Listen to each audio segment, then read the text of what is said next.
merci à vous, le très cher ami et abonné du 3W Vision Place TV. Nous sommes là et c'est pour nous un honneur et un plaisir de vous savoir encore nombreux. Yolanda Jeffer, mes côtés, les Phoenix de la presse, nous sommes combattants.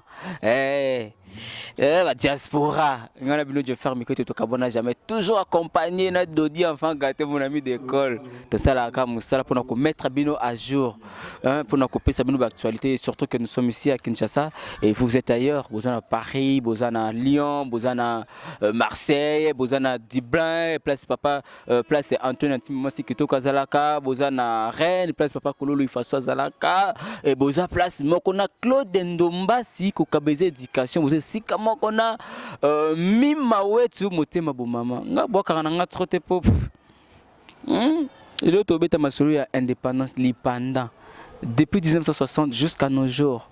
Est-ce que festivité en haut ils ont en plein dans monde ndenge zalaka est-ce que ba fête rango ndenge bazalaka to bino ba combattant ba diaspora tant bozaka na Congo ezalaka ndenge to vivre ngo lelo yo bomona nga je fais mi côté toujours na teji na ngai na kitaka au cœur d'actualité pour vous mettre à jour par rapport à l'information actualité nyoso ezoleka na Kinshasa ba reporter indépendance ba reporter mars quand ba reporter concert ya Fali na la Cigale quand ba boyaka papa Chira Beta quand ba boyaka et tous les autres là ndenge mo rappelle lelo ba reporter dit à quoi monansi malobi ceux qui ba meki ko marcher ko sala défilé à boakel ba wandika mais si toi c'est quand même ça fait mal en tout cas ça fait mal toi c'est kaka pour nous se défouler et surtout nous on a vu ce jeune boy bon tala ni maman zo kende sans plus tarder dans côté déjà premier intervenant nanga par rapport à la festivité yango il y a indépendance de l'eau et ça 57e anniversaire il y a indépendance dans côté ici Rachidi Sadiki Maël les papas n'a rien dit bonjour les Phoenix c'est Jeff Pacon très bien. Bonne santé. Ouais, Pepele, Nangolo Nzambe Talaka Congo Ndiza. Tout ça, il faut que ça y est mon boulot. Ça y est mon boulot. Et pour impressionner nous, par rapport, il y a 57e anniversaire, il y a indépendance. Indépendance qui veut dire liberté, la prise en charge, donc l'auto-prise en charge. Tout ça qui est indépendance, tout ça qui est Bazungu Bakende. Tout ce qui est biso moko to kumba mamboka mais tala le 57e anniversaire indépendance pour nayo. Non, merci na question pour na ngape 57e na biso anniversaire.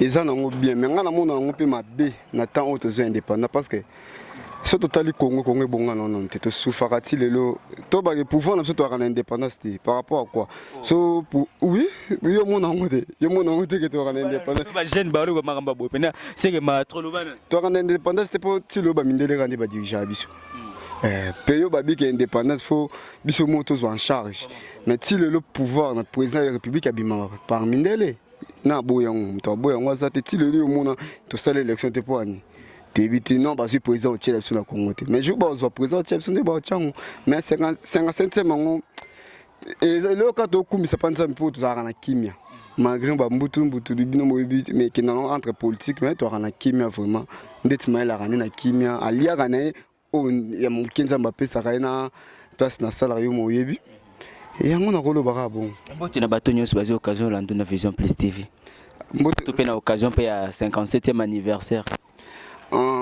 nakoloba na pesi bamboti na nga na Frank Stema place aza mbote belé na lox la congolaise malolo Mario Moyebi mwana mo Renedi Sadiki grâce kwanza famille kwanza ma pesi mbote na yo mo je famille kwete ya micro ko te grand frère yana leki ndebo moni be yana leki vraiment parler ye mo yebi pesi mbote na Glory Lang président gen na ba o tu ya biso na ba fan tu ya africain fo isa Maël Sadiki ba fan tu ya africain fo na pesi mbote ba bonne fête na bino bon le caméraman de l'impossible Rachidi Sadiki mwana Maël question de parler de l'indépendance et to solo lui ma solo indépendance en tout cas quand on fait ça c'est pas que nous sommes contre le pays et encore moins nous ne sommes pas les étrangers nous sommes les Congolais et si on fait ça si on dit ça c'est pour chercher y a quoi améliorer la façon de voir les choses améliorer la façon de faire les trucs améliorer la façon aussi de on dit gouverner c'est prévoir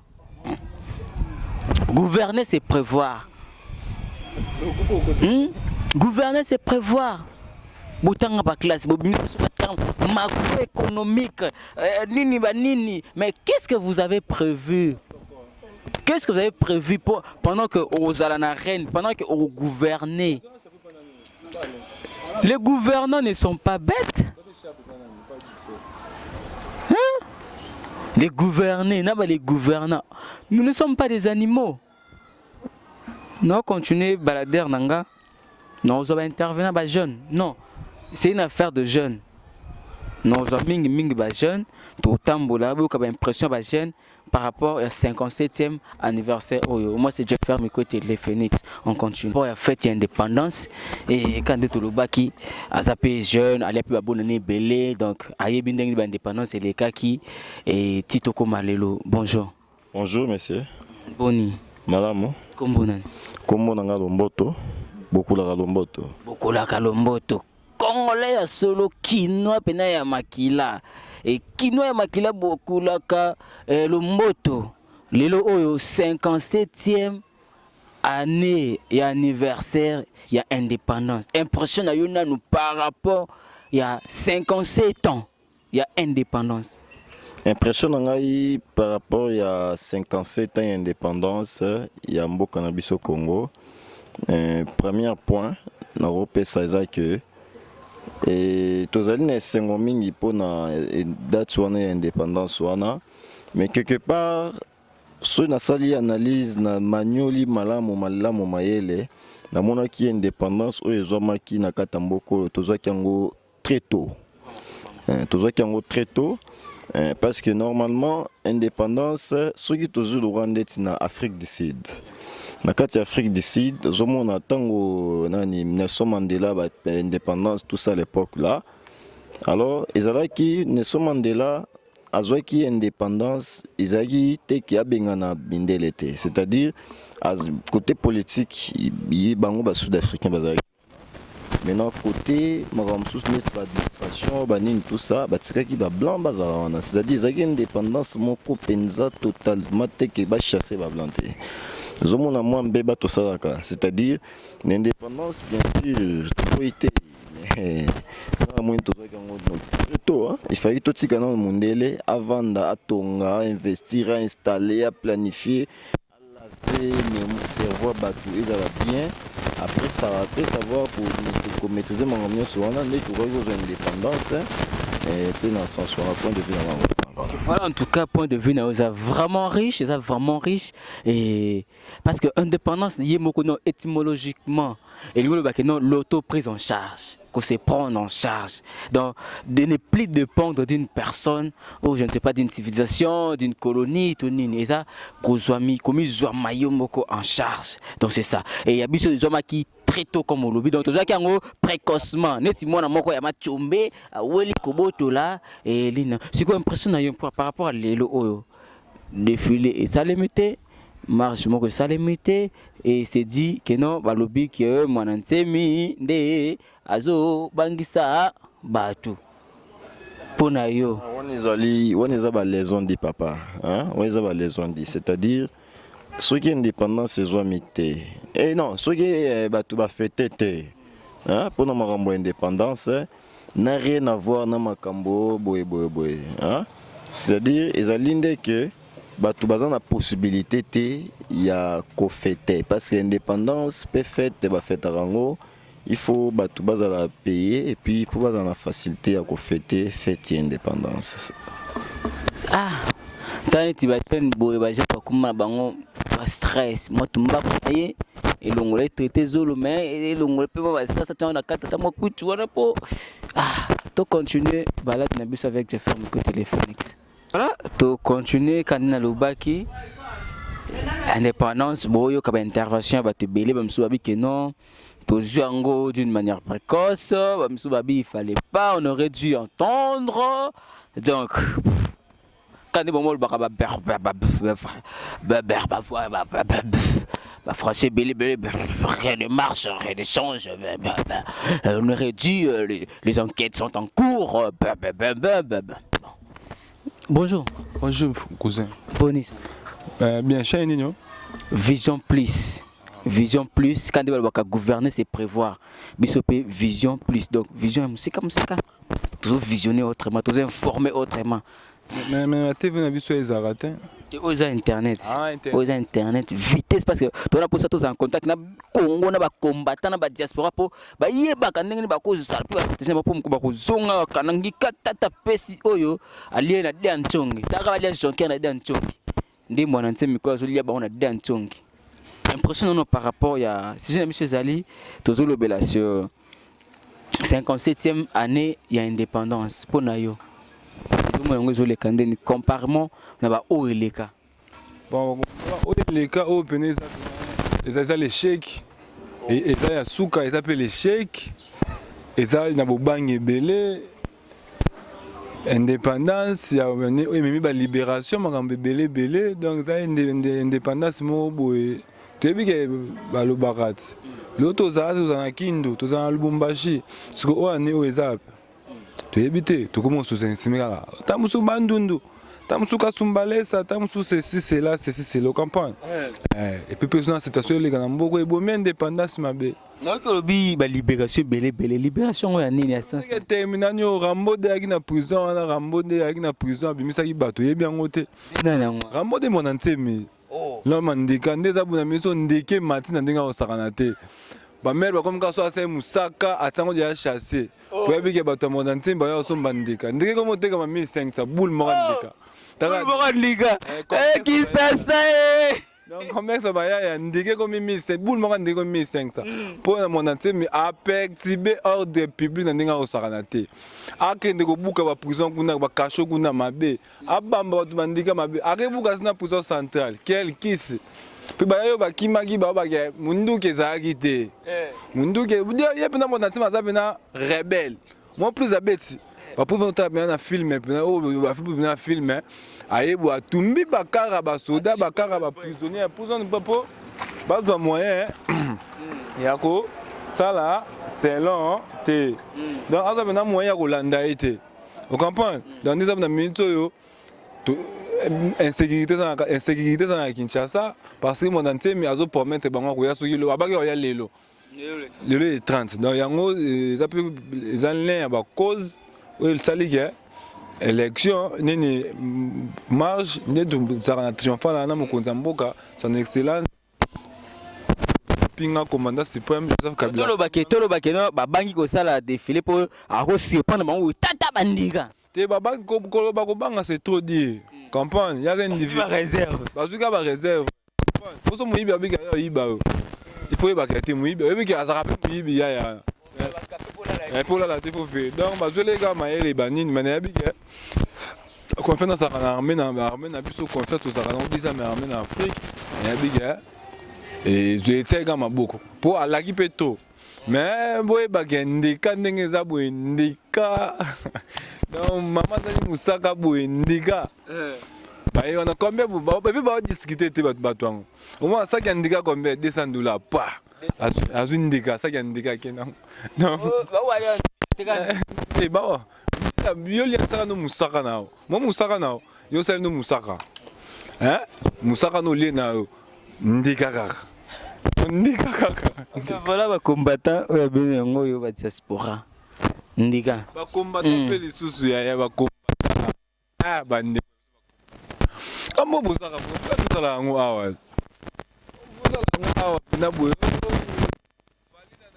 ki ba beta te kingani na place a beta te matia mwana ntima beaucoup pour te foutre mwana ntima beaucoup te ba sala makambo ngo awa comprendre oui mon ntima dama quand même manga mondo ye ce que le comme opposant c'est des connaître et des combattants et belé bazana c'est quoi perdre ay combattant va finir na ba mo so peut comme collabo vous comprenez OK voilà c'est la mission donc c'est la ika katolo bela combattant to la bino forte la acte na bino mais bokitanda to tumbaka ba pinane na balabala. OK voilà merci beaucoup ce n'était pas ça notre sujet mais de comme un peu touché et si j'ai une qui par rapport à 57e année d'anniversaire on est un beaucoup qui demeure jusqu'alors et je continue et balade na biso to mona to zakara bandeko bozo ming na baki na zakara ba jeune. Parce qu'on doit changer, comme je l'ai dit tout à l'heure, on doit changer notre manière de voir les choses et notre façon aussi de faire des trucs, il faut tout changer en gros. Et on a une vision plus, visionner autrement, de continuer. Donc voilà, comme vous voyez, l'image, et ça fait l'indépendance, mais on ne sait pas, comment on dirait, ville morte, et comment on dirait, sur une dernière bon, on a venu à qui nous a vraiment paralysé, rien ne marche, donc presque toutes les boutiques sont fermées. Ça les maté. Or, et ça, indépendance, 57 ans, il y a anniversaire d'indépendance, mais bon, on a vu les a vraiment paralysés, donc activité. Or, on pense que les activités sont normales, bah toi qui dois venir, bah ça va manier. Mystique. Bonjour. Donc, quand on a toujours continuer. Bonjour. Bonjour. Bonjour. Bonjour. Bonjour. Comment tu as Vision Plus hein? C'est une chaîne qui est TV parce que la situation est bien en Mboka. Vision Plus, c'est ça. Vision Plus, c'est ça, site internet. Tout ça, on a pour la kaka baladeur, par rapport à la journée indépendance. Je pense que Tamboli, au monde qui me a presque partout.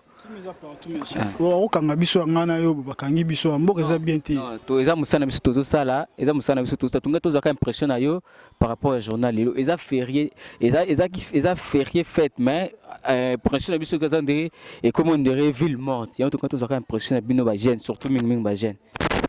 Impression yo mozo mona na mboka onde zalaka kimia masolo salamité donc marche ndenge salamité nazo kuna na place na wuti ba sanga ba pesa soda 4000 ba sala marche zo mona honte. Pour nous c'est quoi ça dit à quoi que non défiler ça les mater comme d'habitude.